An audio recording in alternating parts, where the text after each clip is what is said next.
Good afternoon. Thank you for those generous comments, Marshall. You were a great student. That's the only bit I remember. Listen, I've been asked to try and put some of the issues before us all in the broader context. I mean, I get up every day thinking about intangible assets and intellectual property because underneath I'm concerned and want to see the United States continue its leadership role and have a vibrant economy, an innovative entrepreneurial economy. And I have the belief that the system of intellectual property that we developed is an important pillar to that, and certainly not the only pillar, but without it, you wouldn't have as much innovation, and certainly not as much invention as we have. So at the end of the day, this is about understanding the foundations of American prosperity. And back in those early days, I ran a program at Berkeley called the Consortium on Competitiveness and Cooperation, which was very much focused around those types of issues. It's not just prosperity. When you think about it, there's geopolitical implications for it, or from it. I mean, if the United States can't hold up its economy in the global system, you know what the consequences are. There's plenty of other competitors out there, and it's not just about economic prosperity being undermined. It's also about the political system and the geopolitical system that many of us care about. So this is not a trivial issue. Getting the IP system right is by no means trivial, and it has knock-on effects that are quite enormous. And just to remind ourselves, it was really our ability to innovate that ended the Cold War. If I go back to my early career that Marshall was talking about, my thesis was on international technology transfer, and nobody knew much about that subject back then, including me. But I got a visit once a week from some KGB agent at Stanford because their job was to figure out how could they get as much technology as they could from the United States. And I'd actually written a little bit on technology transfer and featured the problems that the Soviets had and the Eastern European countries had. At the end of the day, it was because of, in my view, Ronald Reagan and Silicon Valley together that the Russians threw in the towel. They couldn't keep up with our innovation, particularly in microelectronics, because that, at the end, was what was important for the guidance of intercontinental ballistic missiles and many other things. And so they understood they had to open up in order to get access to technology. So it was Bell Labs with the transistor, it was Shockley, it was Gordon Moore, it was the guys at Intel that really we owe a big debt to. And behind that, of course, was a system of intellectual property. Probably trade secrets, copyright more so than patents, but nevertheless, there are geopolitical implications. We could spend our days drilling narrowly, but we have to remember that there's a bunch of very important issues here.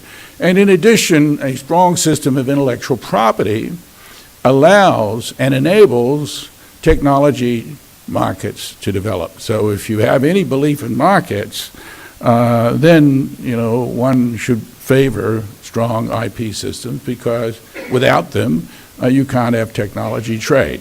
And the market for know-how, has emerged, and it's much more vibrant than it used to be. And one thing we should remember is the existence of a market for know-how that's viable means that the business model called licensing is also viable.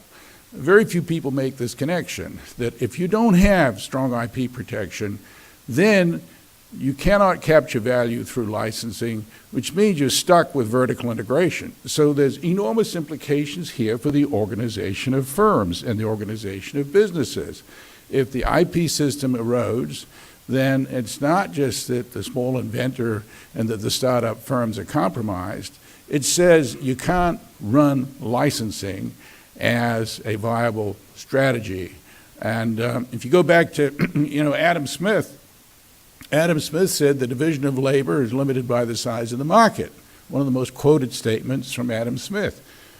But he actually should have said, and also the strength of the system of property rights, because no matter how big the market, the division of labor is not possible without property rights, and in particular intellectual property rights. So if we are good at as a nation a creative activity, we should be mightily concerned about this. Because if you remove the system of intellectual property, and if you cripple markets for know-how, then we've got to go back to vertical integration models, the old IBM model. Most people have no clue that this is what's at stake, and that what is at stake is our ability to maintain specialized firms that focus on creative activity. And we all know that larger firms tend to become bureaucratic, and innovation inside larger firms is harder. So our strength comes in part from the fact that we have an economy that is able to launch new enterprises, and our innovation comes from the displacement of the old by the new, frequently driven, but not always driven, by new enterprises. So these are big, big issues, and they very rarely get the attention they deserve. So where does this take us all? Well, you'll notice that over time, of course, the United States, which was once a champion of IP, that other nations that have focused on development, of course, have adopted strong IP systems. At the times that we were talking about earlier in the 80s, it was hard to get your intellectual property respected in places like, Japan and Singapore and Korea. That's all changed, and it's a much different world that we're in. So we've benefited from a strong system of IP, it got, on the patent side, got additional strength with the Court of Appeals in '84 coming into existence. So what's happened that has caused it to erode? Because I believe it has eroded. Well, I think you're both aware, and I'll just, as an economist, highlight two elements that I think are important. One is the eBay decision, and the other is elements of the Americans Invent Act. Now, I won't go into the American Invents Act, but I do want to spend a little time talking about eBay, because really what we've done with eBay is we've moved from a system of property rights to a system of regulation. Inasmuch as if you can't get an injunction, you're stuck with trying to get damages, which means you're stuck with a court trying to figure out what a reasonable royalty is, which is essentially a regulatory mode. So without realizing it, and I was, it was at the time of the eBay decision, I was party to an amicus brief suggesting that this was not a good idea. There were, I think, like 4 academics. Richard Epstein was a key one, Scott Keefe, myself, and 2 others, against the whole rest of the economics profession. And I'll come back to that in a moment. Why is it the economics profession has got its head buried in the sand? And the answer in brief is, I don't care about innovation. I only care about short-term static equilibrium. And if you can lower the price for the consumers by a couple of pennies today, then surely we're better off. Their implicit models don't favor the future, but I care about the future, and that's why, along with Scott Keefe and Richard Epstein, we did not think that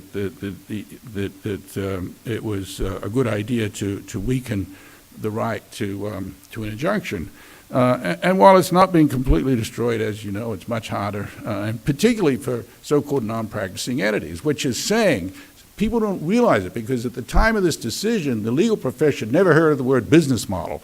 But what it's saying is, we're not neutral about business models. We don't think licensing is a good idea. We love large vertically integrated firms, is what the court was implicitly saying. It had no clue that's what it was doing, but that's in effect what it was doing, because scholarship in this area did not connect with management theory, did not connect with entrepreneurship theory, did not connect with business organization, and so we got a bad decision.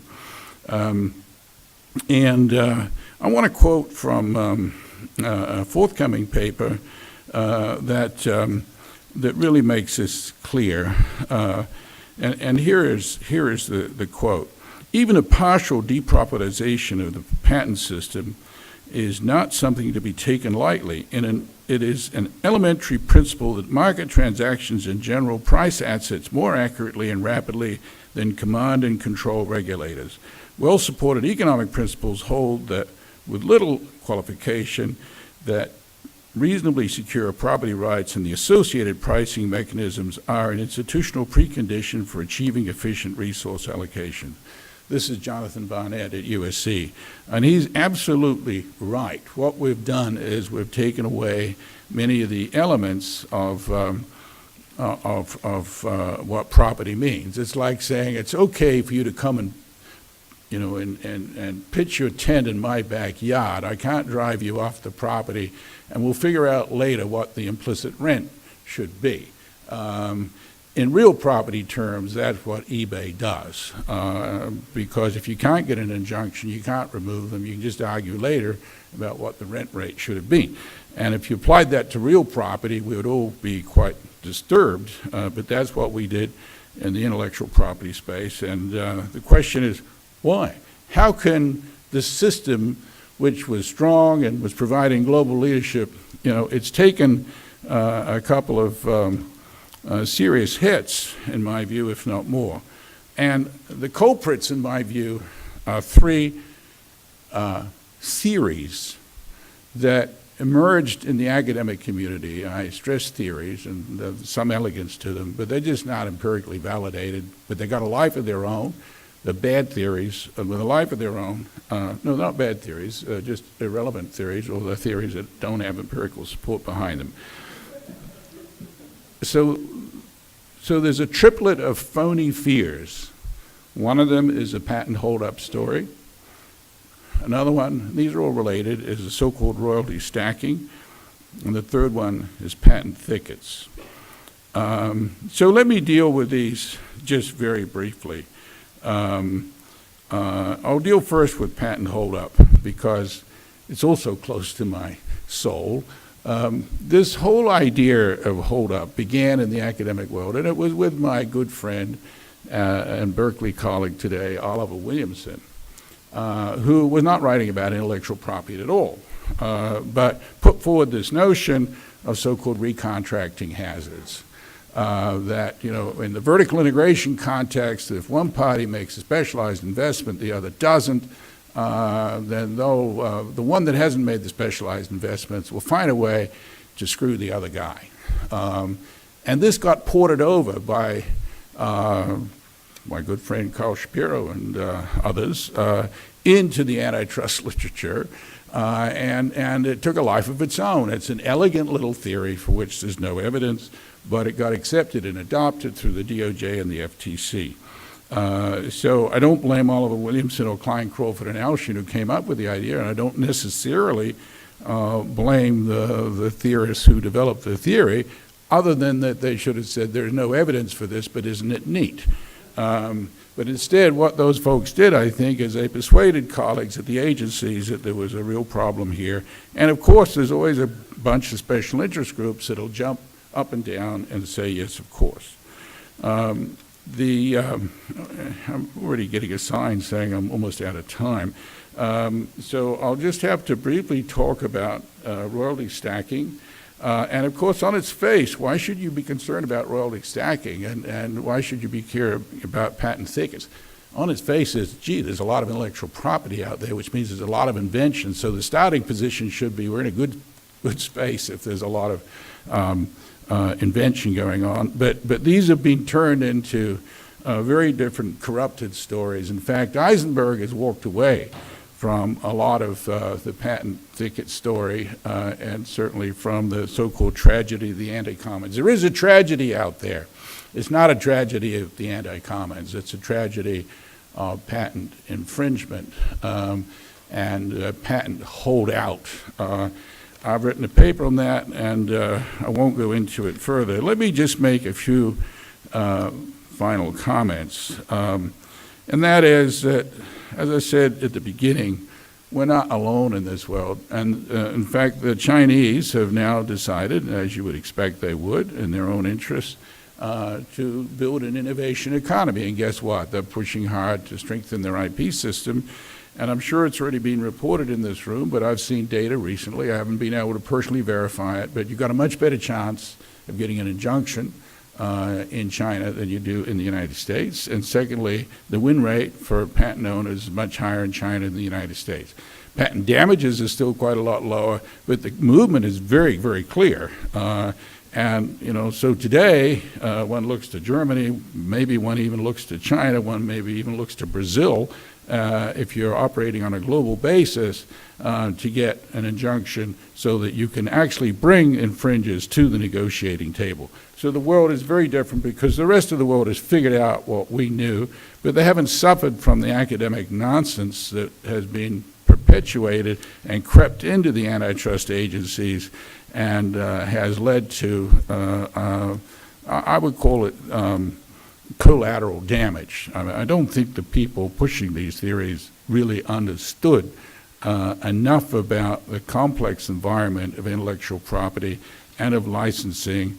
And I'm hoping that as that understanding deepens, and that's the reason why I'm willing to work with this group, as that understanding deepens, it will become very clear that we've made some mistakes and we need to put the system back closer to where it was. I'm not saying it was perfect then, and I'm not saying it's completely broken now. But what I am saying is that before putting academic theories into policy, one should see if there's some evidence to support them first.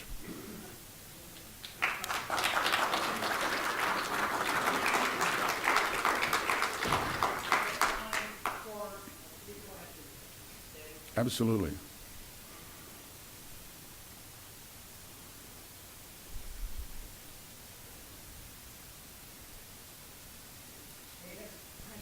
Yeah. I probably don't need the microphone. I've been told I don't need a microphone. So the question is, what kind of evidence, what kind of data analysis do you think can be done in a reasonable time to help chart a revised course?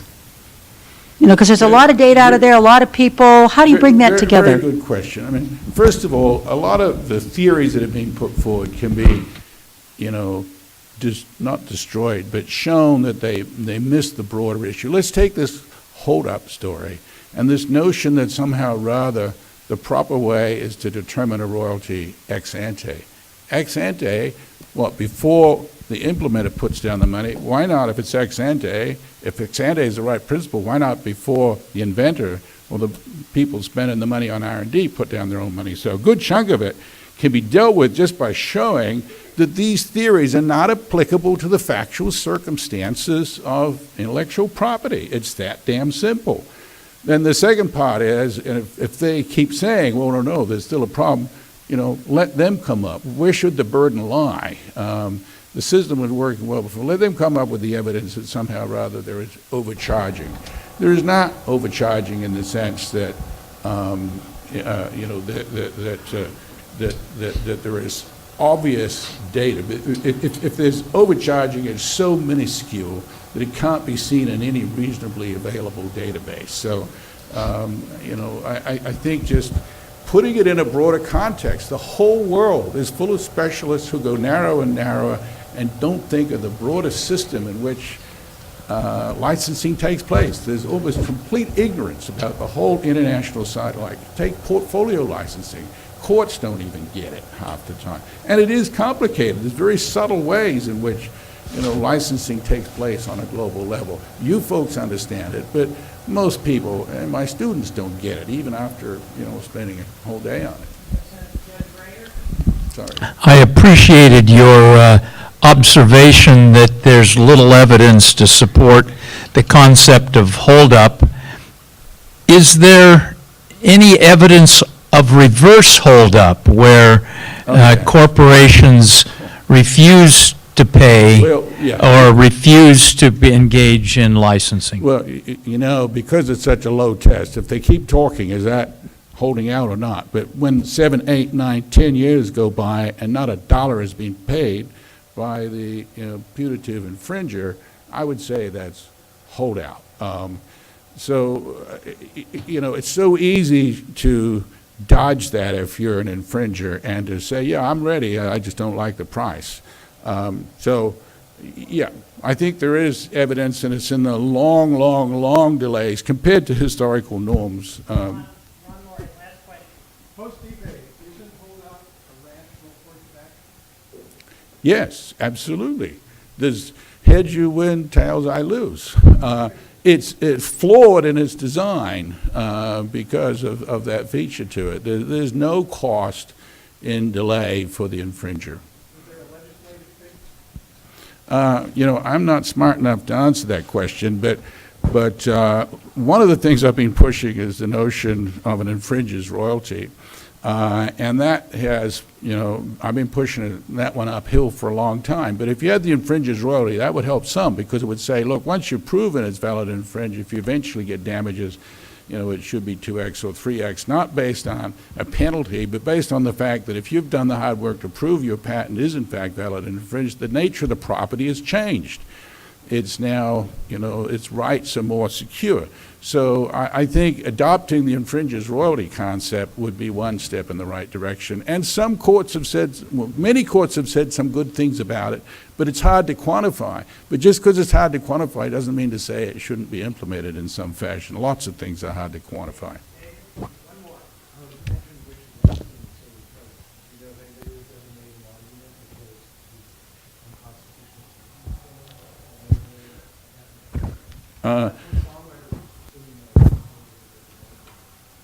Once again, I'm the economist, not the lawyer, but there is unquestionably a taking, but whether it's unconstitutional or not, that I don't know.